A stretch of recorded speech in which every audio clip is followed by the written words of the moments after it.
날 향한 주님의 크신 사랑 영원히 찬양하리라.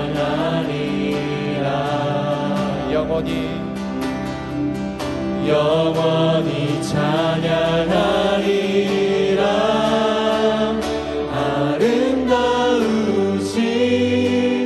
오 놀라우신 영원할 수 없는 사랑 오 위대하신 하나님의 사랑 영원히 찬양하리.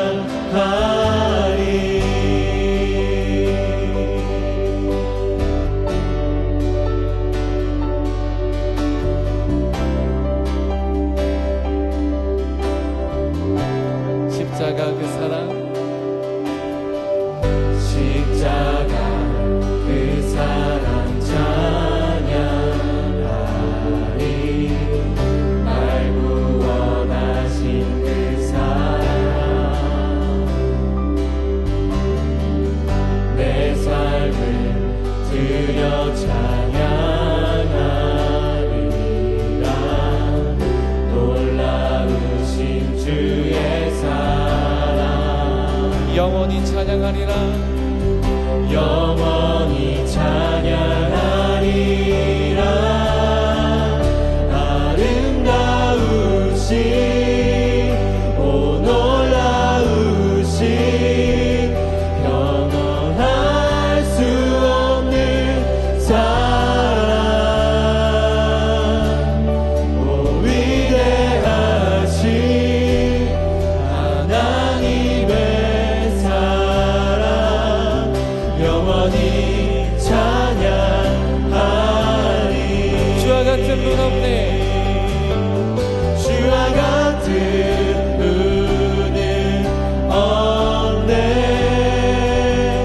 이 세상 그 누구도 주와 같은 분은 없네. 누구도 이길 수 없네. 주와 같은 분은 없네. 이 세상 그 누구도 주와 같은 분은 없네. 누구도 이길 수 없네. 아름다우신 오 놀라우신 영원할 수 없는 사랑 오 위대하신 하나님의 사랑 영원히 찬양하리. 아름다우신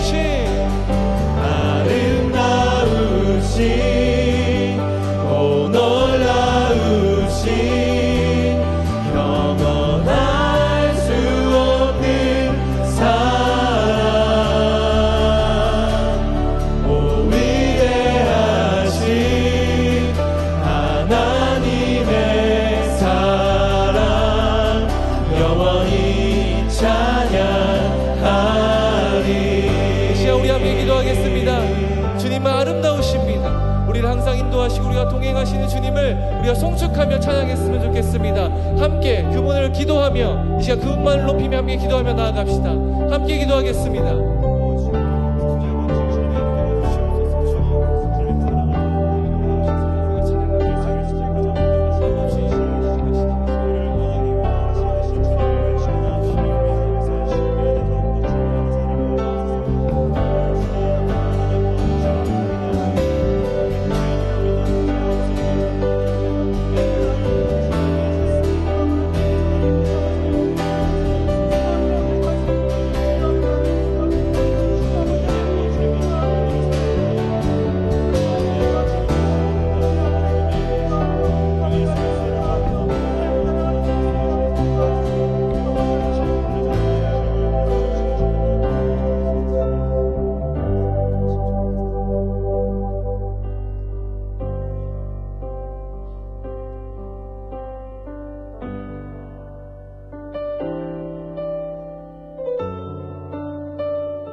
하나 눈물 골짝 지나갈 때에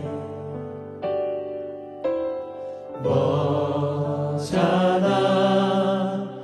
열매 맺히고 웃음소리 넘쳐나리라.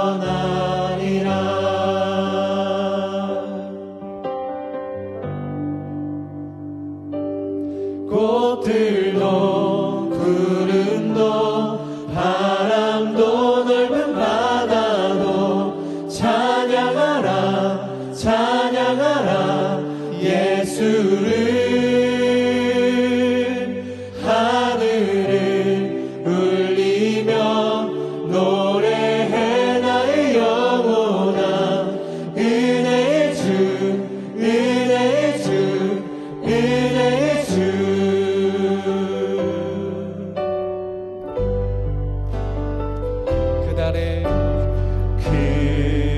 그날에 하늘이 열리고 모든 이가 보게 되리라. 마침내 꽃들이 피고 영광의 주가 오시리라.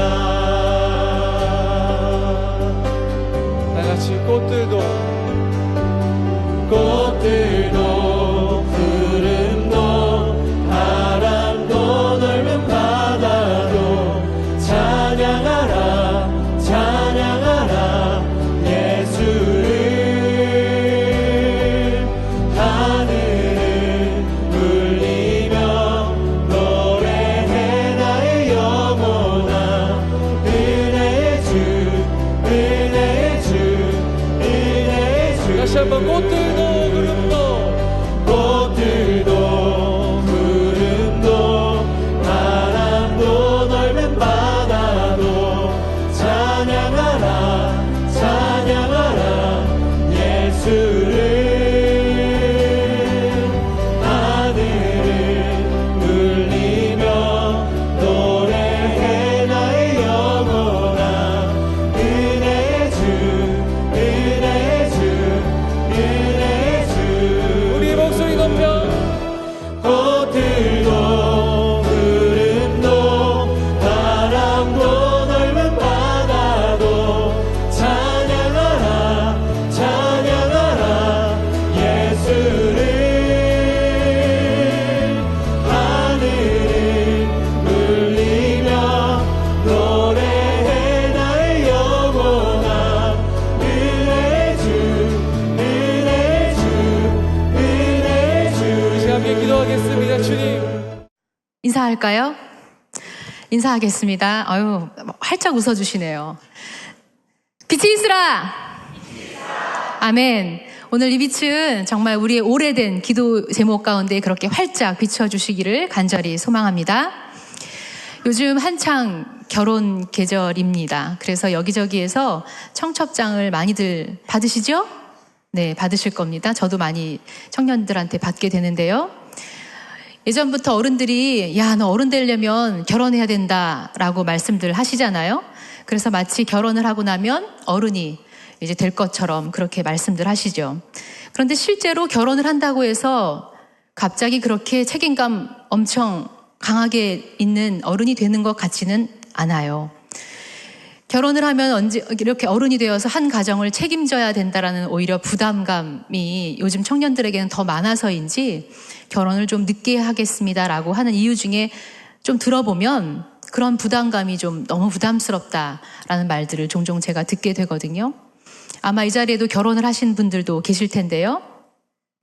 어떠세요? 결혼을 하면 또 아이를 낳게 되면 바로 아빠라는 그 호칭과 함께 아빠가 정말 멋진 아빠가 되던가요? 정말 책임감도 강하고 모든 것을 희생할 줄 아는 그런 아빠, 엄마의 모습이 바로 되는 것 같지는 않습니다. 왜냐하면 대부분 많은 사람들이 상담을 하고 또 이야기하다 보면 부모님들께 받은 상처가 꽤 많은 걸 보면 사실 아빠가 되었다고 해서 바로 좋은 아빠, 좋은 엄마가 바로 되는 것 같지도 않습니다.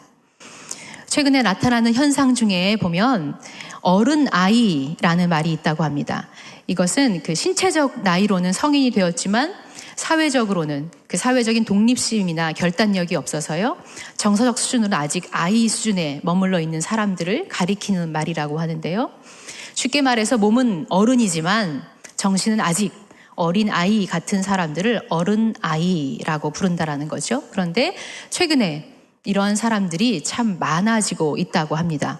왜냐하면 좀 사춘기를 경험하면서 반항도 좀 할 줄 알고 또 나는 누구인지 고민도 하면서 이리 받기도 하고 저리 받기도 해봐야 되는데 또 많은 어려움을 경험하면서 때로는 스스로 해결도 해보고 하는 과정 가운데에서 어른이 되어가는 건데 늘 요즘은 부모님 그늘 아래서 공부만 하다가 아무런 고민 없이 또 사춘기를 보내고 그렇게 어른이 되어가는 거죠. 그렇게 어른이 되었는데 여전히 생각과 마음은 어른처럼 변하지 않고 멈춰져 있는 일이 굉장히 많다라고 합니다.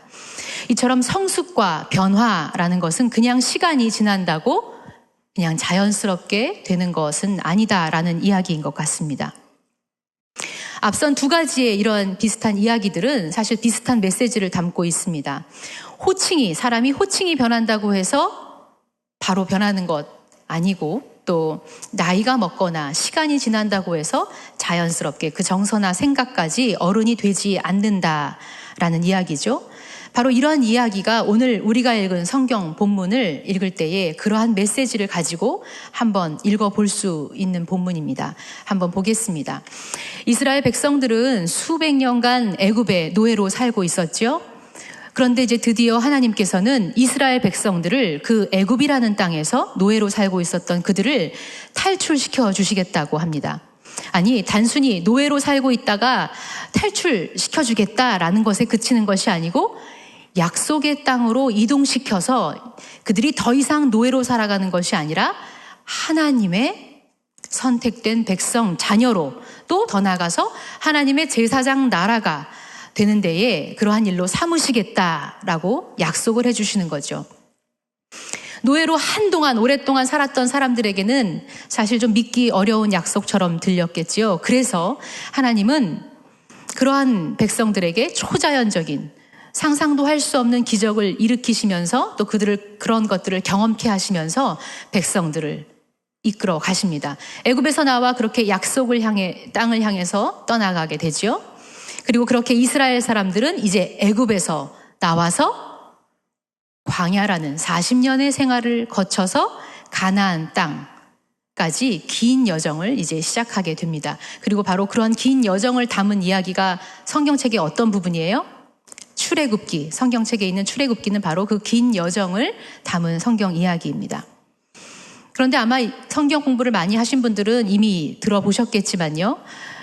도대체 그 거리가 얼마나 멀길래 거기서 거기까지 40년이라는 시간이 걸리냐라는 것 좀 이상하지 않습니까? 처음에 그렇게 이스라엘 백성들이 탈출했던 애굽이라는 나라, 구체적으로는 라암셋이라는 도시였는데요. 그 라암셋이라는 도시에서부터 약속의 땅 가나안 땅까지는요 300km 정도 된다고 하는 거리죠. 물론 그들이 직선으로 가지 않았을 것이고 또 꼬불꼬불하게 걸어갔겠고 당시에는 교통수단이 없었으니 걸어서 갔을 겁니다. 그런데 그렇게 아무리 그러한 거리라고 할지라도 40년간 하나님께서는 그렇게 뺑뺑 돌리면서 약속의 땅으로 왜 바로 그렇게 좀 들어가게 하셨으면 좋았을 텐데 바로 들어가지 못하게 하셨던 것일까요? 이왕 어마어마하게 긴 400년이라는 시간을 거쳐서 이제 드디어 탈출을 하게 하실 거라면 좀 빨리 그 땅에 들어가게 하시면 좋을 건데요. 또 이미 성경에 보면 그들의 오랜 부르짖음을 듣고 하나님께서 다시금 기억하셨다라고 성경은 이야기하고 있죠. 그러니 조금 더 이왕이면 멋지게 빨리 제사장 나라가 될 수 있도록 들어가게 하시면 좋은데 이렇게 1년도 안 되는 거리를 왜 40년 동안이나 돌게 하셨던 것일까요? 그 질문에 대한 대답을 오늘 함께 나누어 보겠습니다. 우리가 오늘 읽은 출애굽기 16장 1절에서 3절을 보니 지금 이집트 그 애굽에서 나온 지 둘째 달 15일째라고 이야기하고 있습니다. 그런데 갑자기 이제 이들에게 문제가 생겨났습니다. 무슨 문제냐면 애굽에서 그동안 준비해왔던 음식이 다 떨어진 것이죠. 음식이 다 떨어져가는 이 상황, 이제 더 이상 그 기본적인 먹을 것이 없어진 이 상황에서 이들이 나타낸 반응은 무엇이었습니까? 모세에게 이렇게 이야기하죠. 우리가 차라리 애굽에서 노예로 있을 때가 훨씬 좋았다. 그때 죽었으면 훨씬 좋았을 텐데 너희가 우리를 죽게 하는구나 라고 하면서 모세와 아론에게 원망하고 있습니다. 지금 원망하고 있는 거죠. 사실 출애굽기를 통해서는 그렇게 이스라엘 백성들의 원망하는 소리를 참 자주 듣게 됩니다. 그래서 우리는 쉽게 이스라엘 백성들이 원망하는 모습을 보면 야, 참 왜 너무 원망한다 라는 마치 나와는 조금 다른 이야기처럼 그렇게 이스라엘 백성들을 쉽게 판단하거나 또 비난하기도 하죠. 하지만 제가 얼마 전에 TV 프로를 보니까 조세호 씨랑 지진이 씨가 나왔던 프로그램이었던 것 같은데요. 사막을 걸으면서 뭔가 이렇게 그 사막을 체험하는 프로그램이었던 것 같습니다. 그들의 그 사막의 시간, 그 며칠간의 여정 걸어가는 것들을 보니 정말 모든 세팅이 다 갖춰져 있는 상태인데도 사막을 걷는다라는 것 보통 어려운 일이 아니구나라는 생각을 한번 간접적으로나마 느껴봤습니다. 그렇게 이제 애굽에서 탈출하고 광야로 나온 이스라엘 백성들, 낮에는 뜨거운 태양과 싸워야 했을 거고요. 광야의 그 추위, 밤에는 그 광야의 추위와 싸워야 했던 그 이스라엘 백성들에게는 아마 극도의 피로감이 쌓여 있었을 겁니다. 게다가 더해서 조세호 씨나 이런 분들은 먹을 거라도 있었죠. 그거보다 더하게 먹을 것이 없는 그 기본적인 생존권 문제 앞에서 당연히 사람들, 인간이라면 나올 수 있는 반응은 아마 난폭하고 거칠게 반응할 수도 있을 겁니다. 물론 이해도 다 갑니다. 그런데 그들이 굳이 모세를 주목해서 탓할 일은 사실 아니었습니다.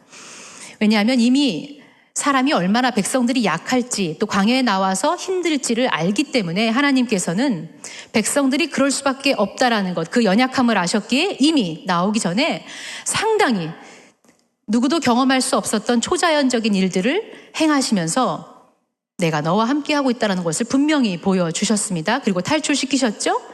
그리고 그 탈출하는 맨 마지막 과정에 보면 이스라엘 백성들은 살아남고 애굽의 장자들은 다 죽게 되는 일들을 보면서 모든 삶과 죽음의 권세가 다 하나님께 있다라는 것 또한 하나님은 분명히 드러내 주셨습니다. 하나님이 하셨던 일들을 분명히 이들은 보았기 때문에 이스라엘 백성들뿐만 아니라 어땠어요? 당시에 같이 탈출했던 사람들 중에는 애굽에 살고 있었던 다른 민족들, 성경에는 잡족들이라고 이야기하고 있는데요. 잡족들까지 그렇게 자원해서 그 탈출의 대열에 합류해서 그들 스스로가 그렇게 나왔던 것이죠. 사실 그러니 출애굽은 모세가 강제로 끌고 나온 것이 아니라 하나님께서 이스라엘 백성들을 향해서 약속하셨던 것을 다시 한번 기억하며 그들 스스로가 결단해서 나왔던 일이기에 누구도 탓할 수 없는 일이었습니다. 그런데 그들이 상황이 열악해지고 힘들어지게 되자 이렇게 된 모든 것이 모세와 아론의 잘못이라고 원망하고 있는 거죠. 워낙 툭 치면 원망이 그냥 나오는 거예요. 이들이 이렇게 원망하는 모습 어디에도 가만히 들여다보면 그동안 일했던 하나님의 모습은 전혀 드러나 있지 않습니다. 생각하지 않지요? 하나님께서 그들이 애굽에서 나올 때 그렇게 대단한 증거들을 확실하게 보여주셨다면 적어도 이러한 상황이 닥쳤을 때 한 번쯤은 하나님께서 분명히 이번에도 우리를 이끌어 주실 거야 라는 믿음을 가져볼 만도 한데 이러한 모습은 그들에게서 찾아볼 수가 없습니다. 도리어 힘든 상황이 되면 누군가가 원망할 사람을 찾은 후에 모든 잘못을 다 뒤집어 씌워서 그 사람의 탓이라고 그 사람을 원망하고 있는 것이죠. 그냥 뼛속 깊이 배어있는 것 같아요. 그럴 수밖에 없다고 생각합니다. 오랜 시간 그런 문화 가운데 계속 그렇게 살아왔으니까요. 이렇게 원망하는 일이 처음이 그런데 아니었습니다. 우리가 읽은 바로 이 16장 앞에 14장을 보면 여러분들이 잘 알고 있는 홍해를 건넜던 그 장면이 나오죠. 출애굽을 바로 애굽 땅에서 나오자마자 그들 앞에 놓여있던 것이 무엇이었어요? 홍해가 가로막혀 있고 뒤에는 무서운 애굽 군사들이 따라올 때 또 그 10가지 기적을 다 경험하고 바로 나온 직후에도 그 순간에도 모세와 아론을 원망하며 그때에도 동일한 말들을 했지요. 차라리 애굽에서 죽게 하지 왜 빼냈냐라고 원망하고 욕을 했었습니다. 그런데 그때에도 하나님은 홍해가 갈라지는 기적을 또 백성들 앞에서 행해 주셨죠. 또 홍해를 건너자마자 바로 마라라는 샘에 도착했을 때 그 마라라는 샘에서 물을 더 이상 먹을 수 없게 되자 백성들은 어떻게 했어요? 또 원망했지요. 그런데 또 하나님은 먹을 수 있도록 또 일을 행하셨습니다. 이미 놀라운 기적을 2번이나 그렇게 경험했던 백성들이었지만 먹을 것이 지금 또 떨어지자 불안하고 또 불평하고 있는 것입니다. 이러한 순간에 한 번쯤은 하나님께 구하자, 기도해보자, 믿어보자, 그러한 반응이 아니라 그들이 툭 치고 나오는 즉각적인 반응은 어떤 것이에요? 누군가가 욕할 사람을 찾아서 원망하고 이 모든 상황이 그 때문이라고 탓하고 있는 겁니다. 왜 이런 반응들이 이렇게 이들에게 나오는 거죠? 아까도 말했지만 평생 그들이 가지고 있었던 오래된 노예 근성과 같은 것이죠. 출애굽 이 공동체는 평생을 조상 대대로 계속해서 살아가면서 노예로 살아왔지요. 학대받으면서 어떠한 교육은 받지도 못하고 평생 학대받아와서 그렇게 살았던 사람들입니다. 그러니 몸속 깊이 자연스럽게 오래전 하나님의 약속을 받은 백성이었음에도 그러한 것들은 어느새 사라지고 툭 치면 나오는 거예요. 원망하고 불평하고 탓하는 것들이 나오는 거죠. 제가 이 아들을 키우다 보니까요. 한 중학교 때쯤 아이들은 사실 집에서는 욕을 하지 않잖아요. 엄마 앞에서는 잘 욕을 하지 않습니다. 순간 화나는 일이 이렇게 윽 하고 나올 때도 살짝 그 기미를 보이다가도 어느새 그런 말은 하지 않아요. 하지만 이렇게 학교에서는 늘상 하는 것을 어떻게 알게 되는지 저도 깜짝 놀란 적이 있었는데요. 아이가 잠꼬대를 잠에서 하는데요. 엄청 험하게 잠을 자고 막 이렇게 뒤치덕거리면서 잠꼬대를 무척 많이 해요. 그런데 잠꼬대 하면서 식빵 소리를 전 많이 들었어요. 진짜 무섭게 하더라고. 무섭게. 저렇게 천사 같은 얼굴에서 에이 하는 소리를 종종 듣곤 했습니다. 자연스럽게 배어 있는 거예요. 누구도 숨길 수 없는 정신줄을 놓고 있는 상태에서 자연스럽게 나오는 거죠. 이렇게 이스라엘 백성들도 오래된 습성,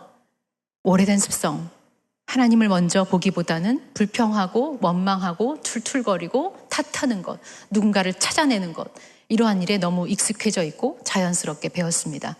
이러한 사람들을 데리고 하나님께서 가나안 땅에 들어가려면 그들이 과연 제사장 나라로 그렇게 쓰임받을 수 있었을까요? 사람이 바뀌지 않으면 애굽을 떠나서 새로운 땅, 약속의 땅에 들어간다 해도 그곳 역시 또 다른 애굽이 될 수밖에 없습니다. 그들이 처한 장소가 바뀐다고 해서 자연스럽게 제사장 나라가 되는 것 또한 아닙니다. 그들이 가지고 있었던 그 오래된 노예 근성, 급하면 먼저 툭 튀어나오는 그 하나님을 향한 불신, 사람을 향한 원망, 이러한 모든 모습에서도 이스라엘 백성들은 이제 벗어나야 했습니다. 그렇게 죄와 상처로 얼룩져 있는 모습들을 이제는 버리고 모든 주어진 상황, 닥친 상황 앞에서 곧바로 불평으로 반응하기보다 원망으로 반응하기보다 하나님을 의지하겠습니다. 하나님을 신뢰해 보겠습니다라고 하는 그러한 백성으로 만드시는 데에 하나님은 40년이란 시간을 사용하셨습니다. 사실 우리가 이렇게 말을 해도 고난과 시련이 삶에서 저만 해도 파도처럼 계속 오는 것 같더라고요. 이렇게 고난과 시련이 여러 번 반복되어서 그것을 경험한 사람이라고 해도 고난과 시련이 그렇게 익숙하고 편한 것은 분명히 아닙니다. 그렇다면 고난을 피할 수 없다면 우리는 그 고난을 통해서 배워야 하는 것이 훨씬 더 지혜로울 것입니다. 하나님께서는 그들에게 이제 광야 생활은 그들 안에 남아있는 노예 근성을 제거하기 위한 학교로 그 광야 생활을 사용하셨습니다. 그러니 그들에게 있어서 이 광야는 바로 하나님이 가르치기 시작하는 학교였던 것이죠. 다시 말해 40년이라는 노예 생활 그 신분에서 벗어나 이제 약속되었던 그 땅, 참 이스라엘인으로 거듭나기 위해서 거룩한 백성으로 세워져 가기 위한 그 시간이었던 것입니다. 이제 이스라엘 백성들은 변화되어야만 합니다. 그리고 하나님은 이제 가르치기 시작합니다. 약속하신 하나님의 백성, 하나님의 자녀, 제사장 나라가 되도록 말입니다. 그런데 이제 그들 앞에 먹을 것이 없습니다. 그러한 위기 상황 앞에서 하나님의 첫 수업이 시작됩니다. 그리고 그 첫 변화를 위한 하나님의 교육 도구는 바로 오늘 우리가 읽은 본문 15절에 나타납니다.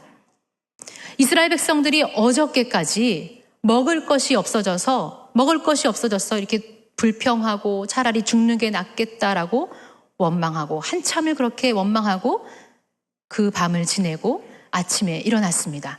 아침에 일어났는데 그들 장막 주위에 둥글며 서리 같은 것들이 생겨났습니다.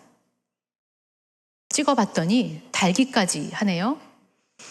이것을 본 사람들은 이렇게 묻지요. 이것이 무엇이냐라고 말입니다. 이렇게 이것이 무엇이냐라고 질문하고 있는 백성들을 바라보고 있는 모세가 어떻게 대답합니까?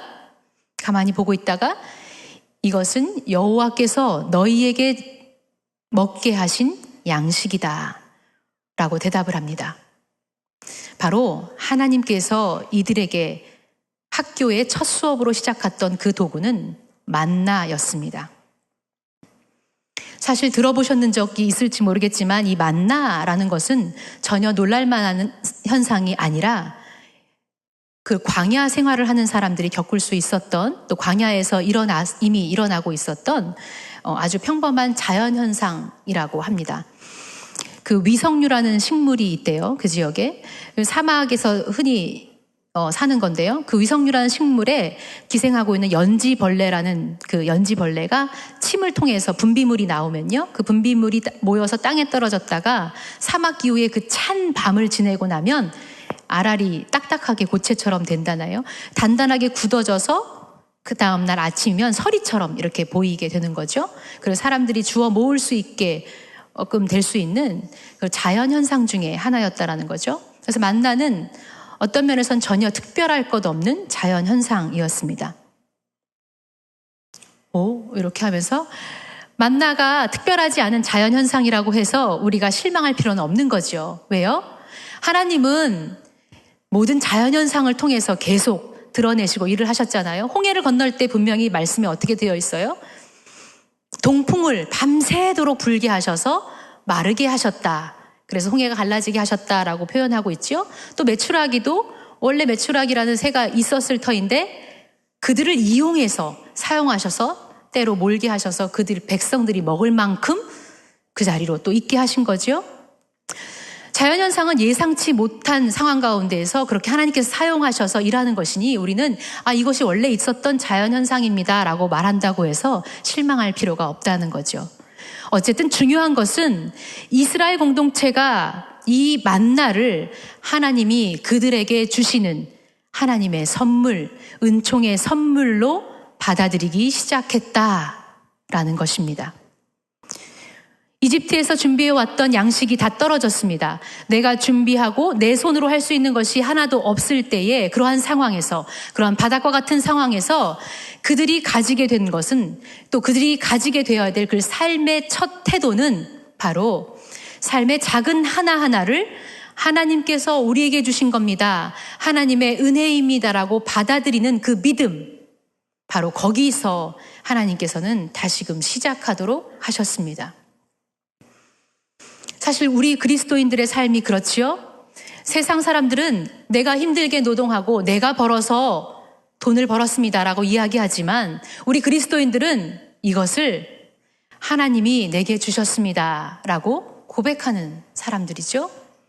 누군가는 한 사건이 우연히 일어났다라고 이야기하지만 우리는 그것을 하나님께서 주신 기도의 응답이라고 믿고 또 받아들이는 사람들입니다. 오늘 아침 제가 또 이 말씀을 전하기 위해서 하나님이 또 그렇게 일을 행하셨다고 하나님이 주셨습니다라고 증거할 만한 일이 또 생겼습니다. 저는 지난주에 그 마트를 갔어요. 장을 오랜만에 보려고 갔는데 제가 그죠? 건조된 대추 말고 생대추를 좋아해요. 생대추, 단단한 대추. 그래서 대추가 딱 그 마트에 있는데 생각보다 비싸더라고요. 그런데 우리 식구 중에서 대추를 좋아하는 사람은 저밖에 없거든요. 저를 위해서 대추 한 상자 요만한 건데 10,000원이더라고요. 그래서 이걸 사자니 너무 비싼데 그러면서 몇 번을 들었다 놨다 하면서 대추를 그냥 포기하고 나왔어요. 그런데 오늘 아침에 제가 예배를 드리고 나왔는데 권사님이 전화가 왔어요. 전도사님, 대추가 너무 맛있어요. 그래서 전도사님 생각이 나서 대추를 갖고 왔습니다. 저기 밑에 맡겨놓을 테니까 찾아가세요. 라고 전화를 주시는 거예요. 대추를 보면서 들었다 놨다 하면서 제가 이렇게 하고 한숨했던 이러한 조차도 응답하셨던 하나님으로 저는 받아들일 수밖에 없지요. 저는 적어도 하나님이 주셨습니다. 라고 고백하게 되는 것이죠. 이렇게 똑같은 음식도 우리가 매일의 하루의 삶을 시작할 때 하나님 일용할 양식을 우리에게 주십시오. 만날 사람들을 만나게 해주십시오라고 기도하는 사람에게는 하나님이 내리신 양식이 그날 주어진 것들이 하나님이 주신 것들이 되는 것입니다. 제가 어려서 결혼을 해가지고 되게 어렵게 살았다고 그랬잖아요. 제가 20대 때 참 어렵게 가난하게 살았거든요.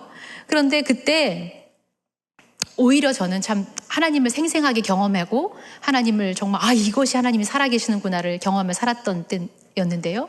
하나님밖에 바라볼 분이 없었어요. 상황이 힘드니까요.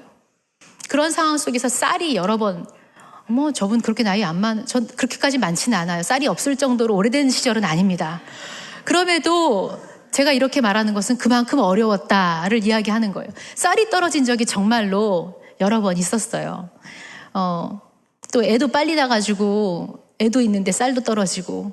그런데 그때는 제가 정말 엄청 충만하게 하나님밖에 바라볼 수 없었기 때였기 때문에 정말 너무 가난하고 힘들었지만 너무 행복하게 살았었거든요. 너무 행복했었어요.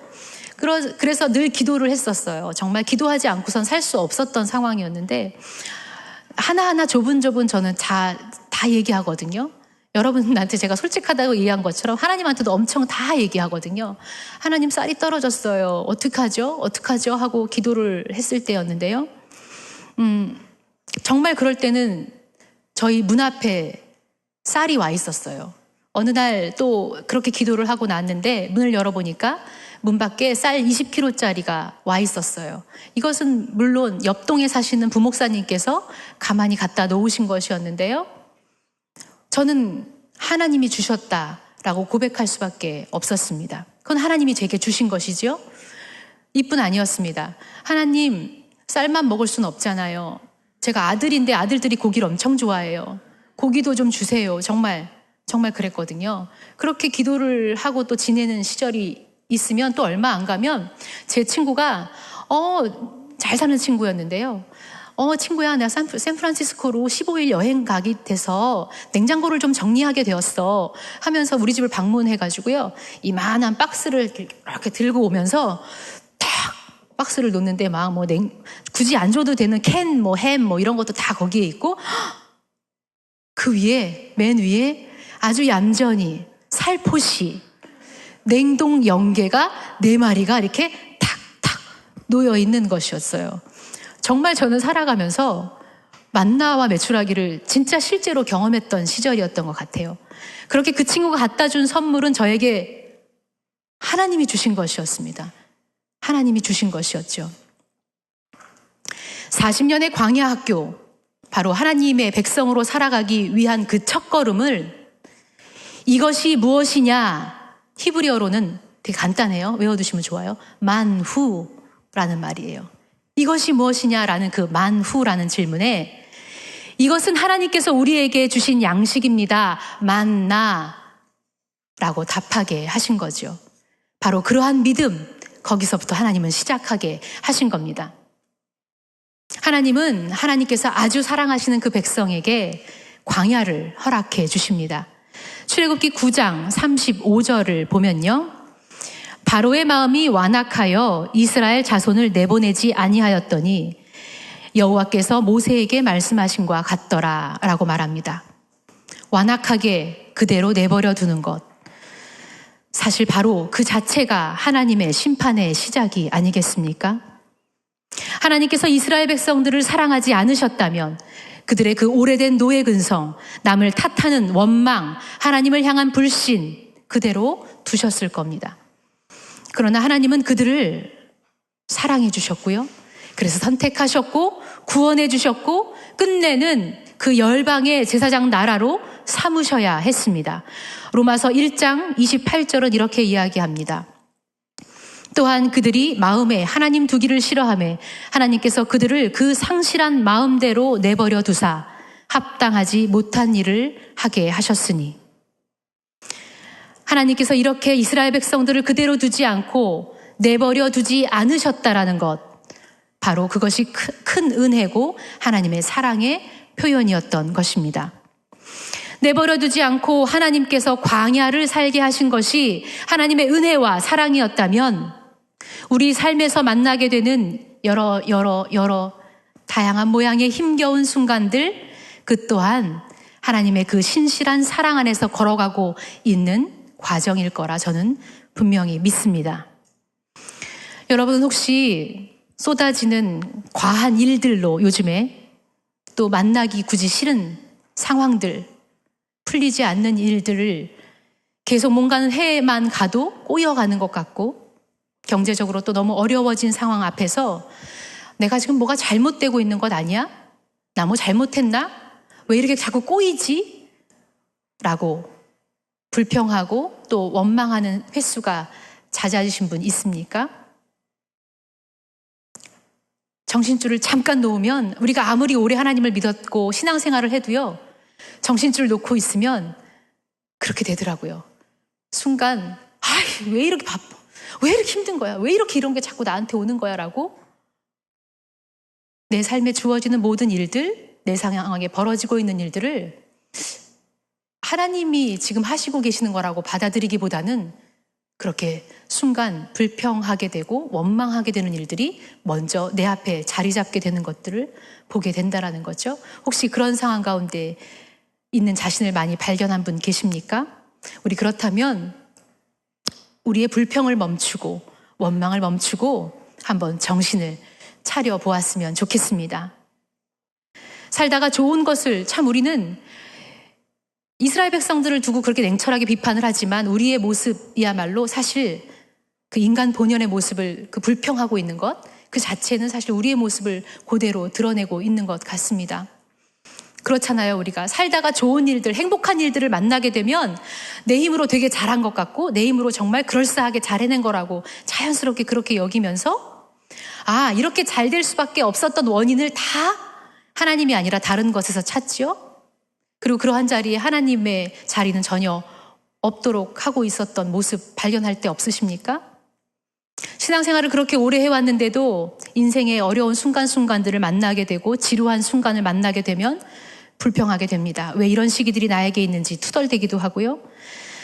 이런 상황을 통해서 적어도 하나님께서 나에게 주시는 일들이 무엇입니까? 하나님 도대체 무엇을 뜻하십니까? 내가 어떻게 해야겠습니까? 라고 묻기보다 자꾸 불평하고 또는 누군가의 잘못으로 이것을 탓하고 돌리려고 하는 것이 우리의 모습은 혹시 아니었습니까? 만약에 이러한 시기들이 우리에게 주어진 모든 상황들이 하나님께서 주신 것이다, 하나님이 주신 시기라면 우리는 이 시기를 헛되이 원망과 불평으로 곧바로 반응하기보다 다시 한번 우리의 삶을 돌아보며 이끌어주신 하나님, 그래, 분명히 과거에 하나님께서 나한테 그렇게 일하셨어. 그리고 나를 오늘 여기까지 이끌어주신 분이 하나님이셔라는 그 사실 다시 한번 기억하고 돌이켜야 할 때일 겁니다. 그리고 다시 한번 우리에게 알 수 없는 상황들, 이 상황들을 놓고 하나님께 신뢰하며 묻는 시간들이 되었으면 좋겠습니다. 매일 그렇게 실수도 하고 연약한 우리지만 문제 앞에서 원망으로 반응하는 속도보다 이제 우리의 반응하는 속도가 하나님, 그러면 제가 어떻게 해야겠습니까? 어떻게 기도해야겠습니까? 로 반응하고 있다면 좋은 것을 만날 때 하나님이 하셨군요. 이거 하나님이 나에게 주셨군요. 라고 먼저 반응하게 된다면 그것이야말로 오래된 종의 옷을 벗고 하나님의 백성으로 한 걸음 더 나아간 아주 가까운 하나님의 백성다운 모습이 아닐까 합니다. 원망과 불평은 우리의 삶을 참 황폐하게 만들어 갑니다. 하나님께서 하신 일을 다시 한번 내 삶에서 기억하고 살아간다라면 바로 여러분들이 걸어가는 길이 아무리 황폐한 길일지라도 그 길을, 그 사막과 같은 길을 꽃이 피게 하는 길들로 여러분들은 만들어 가게 될 것입니다. 그리고 그렇게 꽃이 피는 일들을 여러분을 통해서 하나님은 이루어 가실 겁니다. 이 땅의 황폐한 이러한 상황 가운데에 그리고 바로 그러한 여러분들을 세우시기 위해서 오늘 이 자리에 교회로 여러분들을 모이게 하셨습니다. 그런데 중요한 것은 매일 우리가 그냥 교회 문을 밟고 이렇게 온다고 해서 이 자리에 앉아 있는다고 해서 우리가 성숙한 하나님의 자녀가 되는 것은 아닙니다.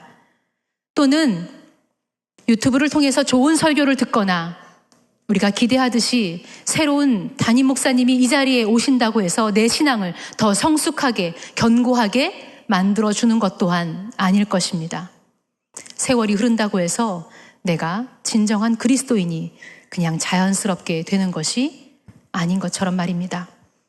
아빠라는 호칭이 주어진다고 해서 아빠가 자연스럽게 좋은 아빠가 되는 것이 아니고 가나안 땅에 그저 정착한다고 해서 새로운 백성이 아닌 것처럼 우리 또한 이제는 변화되고 새롭게 되고 삶의 모든 순간에서 하나님이 하심을 인정하고 받아들여야 할 것입니다. 그렇게 변화되어야 하나님께서 주신 사명을 우리는 감당할 수 있게 될 것입니다.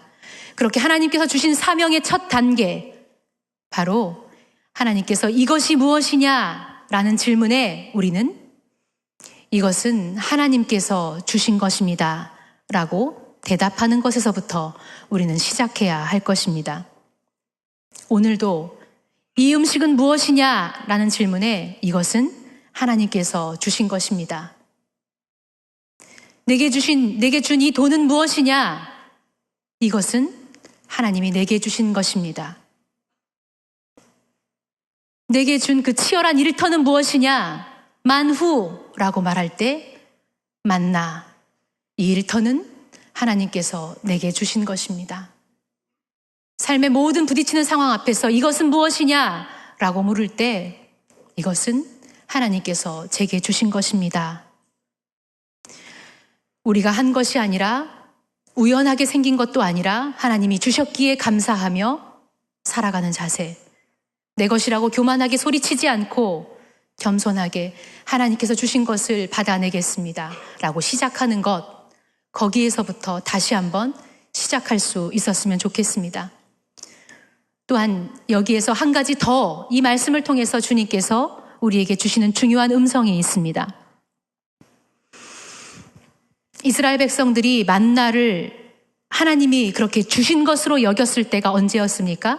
바로 그들이 애굽에서 준비해왔던 양식이 모두 떨어졌을 때였습니다. 만나는 자연 현상 중에 하나였기 때문에 아마 언젠가는 봤었던 기억이 있었을지도 모르겠죠. 집 주변에 맺혀 있었을지도 모릅니다. 그런데 그들은 그것이 무엇인지 알지 못했죠. 그때까지는 그것을 볼 눈도 없었습니다. 그런데 애굽에서 준비해온 모든 양식이 떨어졌을 때, 다시 말하면 내가 의지하고 내가 생각했던 모든 것이 다 무너졌을 때 그들에게 하나님은 만나를 사용하셔서 만나를 보게 하시고 그것이 하나님이 주신 것으로 받아들이고 기억하게 되었다라는 것입니다. 저에게도 어떻게 그렇게 신앙을 열심히 할 수 있었습니까? 왜 그렇게 치열한 상황 중에도 하나님을 끝끝이 잘 붙들 수 있었습니까? 라고 물어보시는 어른들이 종종 있었습니다. 어린 나이에 어떻게 그렇게 신앙생활을 열심히 했습니까? 라는 질문을 하셨던 분들도 있죠.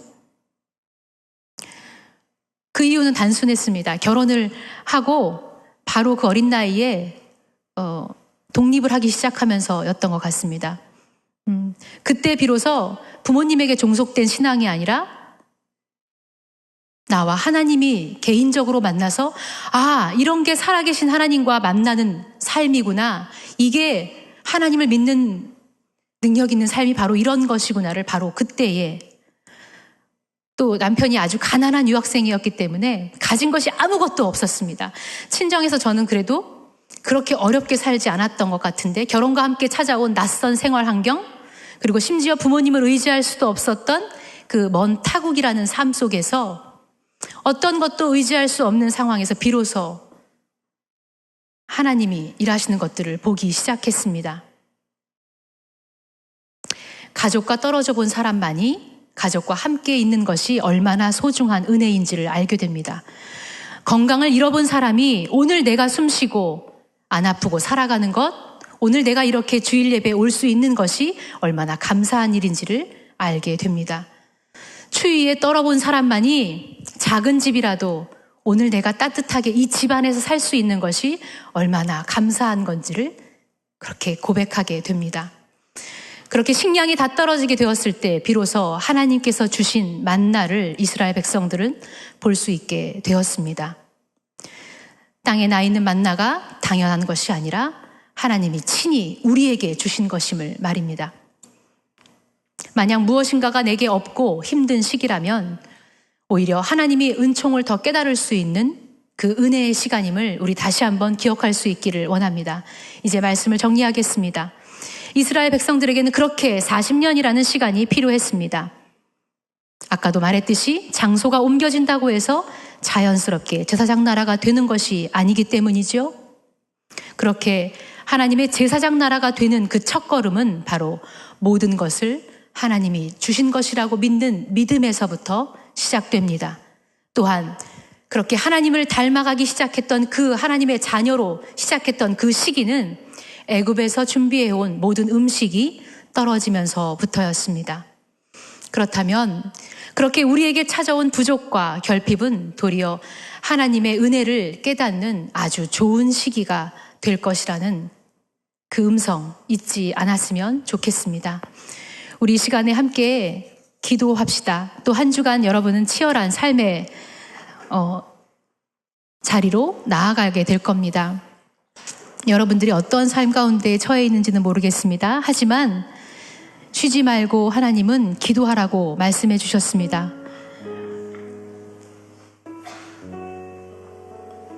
한 주를 다시 한번 힘차게 하나님 살아가기를 원합니다. 그동안 혹시 지난 한 주 동안 여러분 그렇게 하나님께 예배하고 나아갔는데 삶의 자리에서 하나님을 인정하고 감사하기보다는 혹시 많아진 일 때문에, 꼬였던 일들 때문에, 또 미웠던 사람들 때문에, 불평하고 원망했던 일들로 내 삶을 혹시 가득 차게 만들었던 것은 아닙니까? 내가 계속 뱉어내는 원망과 불평은 결국 나에게 영향을 미치게 됩니다. 나를 무척이나 황폐한 사막으로 만들게 될 것입니다. 우리 이 시간에 다시 한번 기억해 봅시다. 계속 뱉어내고 있는 원망과 불평을 멈추고 다시금 내 안에 넣어두고 하나님, 제가 어떻게 해야겠습니까? 하나님, 이 한 주를 저는 또 어떻게 살아가야겠습니까? 우리 기도하면서 나아갈 수 있었으면 좋겠습니다. 순간순간 어렵고 무너질지라도 하나님께서 주신 이 삶의 모든 여정이 반드시 나를 그렇게 완전하게 이끌어 가실 그 하나님을 의지하며 다시 한번 나가겠습니다. 한 주간에 내 삶이 그렇게 하나님 인정하며 나아가는 삶, 이것이 무엇이냐라고 하나님께서 물으실 때마다 하나님이 주신 것입니다라고 고백하는 제가 되기를 원합니다라고 함께 기도하며 나아갑시다.